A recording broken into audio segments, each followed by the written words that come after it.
പരിശുദ്ധ പരമദിവ്യകാരുണ്യീശോയ്ക്ക് എന്നേരവും ആരാധനയും സ്തുതിയും പുകഴ്ചയുണ്ടായിരിക്കട്ടെ.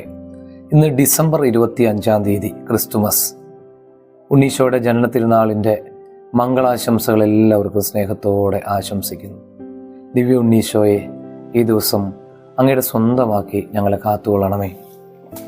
ലൂക്കാ സുവിശേഷം 2-ാം അധ്യായം 10-ാം വചനം ഇന്ന് ധ്യാനിക്കാം. ദൂതൻ അവരോട് പറഞ്ഞു, ഭയപ്പെടേണ്ട, ഇതാ സകല ജനത്തിനു വേണ്ടിയുള്ള വലിയ സന്തോഷത്തിൻ്റെ സദ്വാർത്ത ഞാൻ നിങ്ങളെ അറിയിക്കുന്നു. ആട്ടിടയന്മാർക്കാണ് മാലാഖമാരിൽ നിന്നുള്ള അറിയിപ്പ് കിട്ടിയത്. പ്രിയമുള്ളവരെ, ഓരോ ദിവസവും ഈശോ നമ്മുടെ ഹൃദയത്തിലേക്ക് വരുന്ന അറിയിപ്പ് നമുക്ക് പല സാഹചര്യങ്ങളിലൂടെ കിട്ടും.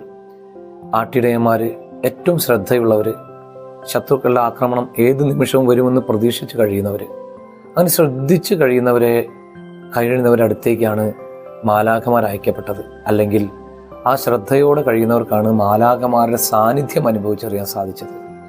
നമുക്ക് ദൈവസന്നിധി ശ്രദ്ധയോടെ ആയിരിക്കാം, മാലാഖമാരുടെ സാന്നിധ്യം അനുഭവിച്ചറിയാം. ദൈവം എല്ലാവരെയും അനുഗ്രഹിക്കട്ടെ. നമ്മുടെ കർത്താവ് ഈശോ മിശിഹായുടെ കൃപയും പിതാവായ ദൈവത്തിൻ്റെ സ്നേഹവും പരിശുദ്ധാത്മാവിൻ്റെ സഹവാസം ഉണ്ടാകട്ടെ, ഇപ്പോഴും എപ്പോഴും എന്നേക്കും. ആമേൻ.